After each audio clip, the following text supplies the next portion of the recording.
ये आकाशवाणी गोरखपुर है। अब रवा सभे सोने निगम से समाचार सुनिए। देश भर में 18 बरिस से बेसी उम्र के लोगन खातिर सरकारी केंद्रन पर मुफ्त राष्ट्रव्यापी कोविड टीकाकरण अभियान जारी बाटे। युवा लोगन से आग्रह हवे कि कोविड से बचाव खातिर टीका लगवावे और ये लोगन के एकरे खातिर प्रोत्साहित करें।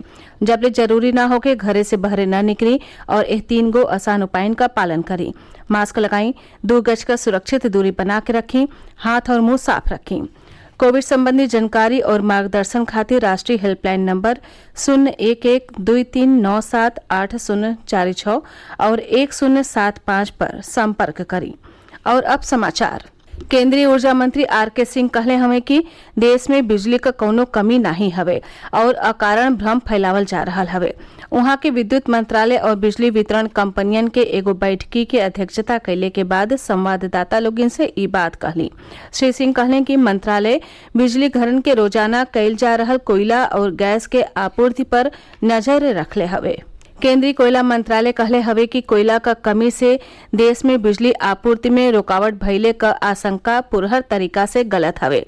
मंत्रालय आश्वस्त कैले हवे कि देश में बिजली संयंत्रण के मांग के पूरा करे खातिर पुरहर कोयला मौजूद हवे।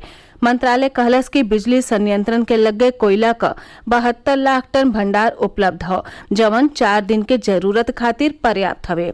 एकरे अलावा कोल इंडिया लिमिटेड के लगे 400 लाख टन से बेसी कोयला मौजूद हो, जेकर आपूर्ति बिजली संयंत्रण के कैल जा रहा हवे। मंत्रालय कहलस कि एह बरिस सितंबर ले देश में घरेलू कोयला आधारित बिजली उत्पादन में करीब 24% का बढ़ोतरी भयल हवे। बिजली संयंत्रण में रोजाना करीब 18.5 लाख टन कोयला का जरूरत होला, जबकि आपूर्ति करीब 17.5 लाख टन रोज कैल जा रहा हवे। मानसून के समय से ढेर दिन ले सक्रिय रहले के नाते कोयला आपूर्ति बाधित भयल हवे। मंत्रालय कहले हवे कि कोयला कंपनी बिजली उत्पादन संयंत्रण के दैनिक आधार पर कोयला का आपूर्ति करेली। एह नाते ई खबर पुरहर तरीका से निराधार हवे कि बिजली संयंत्रण के लगे कोयला का भंडार कम हो रहा हवे। एह बीचे केंद्रीय कोयला और खान मंत्री प्रहलाद जोशी आज कोयला का मांग और आपूर्ति के संबंध में समीक्षा बैठकी कैले। वहां के कहले कि कोल इंडिया के लगे 24 दिन के कोयला के मांग के बराबर 4 करोड़ 30 लाख टन का पुरहर कोयला भंडार मौजूद बाटे। मुख्यमंत्री योगी आदित्यनाथ कहले हवे कि बिजली बिल न भरे पवले के नाते कौनहो किसान का बिजली कनेक्शन नहीं काटल जाये। वहां के कहले कि सरकार किसानन का बिजली बिल बकाया के भुगतान खातिर जल्दी एक मुश्त समाधान योजना ले आई। मुख्यमंत्री कहले कि प्रदेश सरकार समाज के सज्जो वर्ग के बिना भेदभाव के सरकारी योजना का फायदा दे रहा हवे। श्री योगी काल ही लखनऊ में ब्रज क्षेत्र के जनप्रतिनिधियन और पार्टी पदाधिकारियों के साथ बैठकी करत रहले। राष्ट्रव्यापी टीकाकरण अभियान में देश आज 95 करोड़ से बेसी कोविड रोधी टीका लगा के एगो औरियो उपलब्धि हासिल कैलस। देश में अबले 68 करोड़ से बेसी टीका पहला डोज के रूप में और 26 करोड़ से बेसी टीका दूसरका डोज के रूप में लगावल गयल हवे।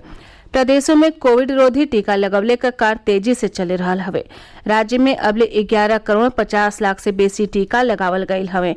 इनमें 9 करोड़ 7 लाख टीका पहला डोज और 2 करोड़ 42 लाख टीका दूसरका डोज के रूप में लगावल गयल हवे। प्रदेश में पिछला 24 घंटा में 18 लोगिन में कोरोना संक्रमण का पुष्टि भयल हवे, जबकि इस दौरान 13 मरीज ठीक भयल हवे। कोविड के सक्रिय मामलन का संख्या 141 रह गई हो। राज्य में महामारी से ठीक भइले का दर 98.8% हो। एह बीचे कोविड नमूनन का जांच लगातार जारी हो। काल ही 1,80,000 से बेसी नमूनन का जांच कैल गई। अबले 8 करोड़ 3 लाख से बेसी नमूनन का जांच कैल जा चुकल हो। आज विश्व मानसिक स्वास्थ्य दिवस हवे। विश्व भर में मानसिक स्वास्थ्य के प्रति जागरूकता ले अले के उद्देश्य से हर साल 10 अक्टूबर के ई दिवस मनावल जाला। विशेषज्ञन का कहनाम हवे कि मानसिक तनाव के बढ़त मामला गंभीर विषय हवे।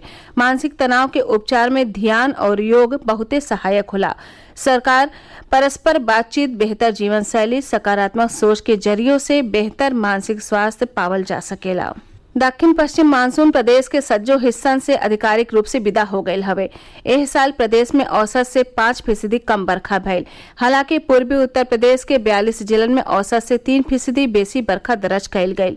वहीं पश्चिमी उत्तर प्रदेश के 33 जिलन में औसत से 21% कम बरखा रिकॉर्ड कयल गयल। एक साथ ही इस समाचार बुलेटिन पूरा भइल। नमस्कार।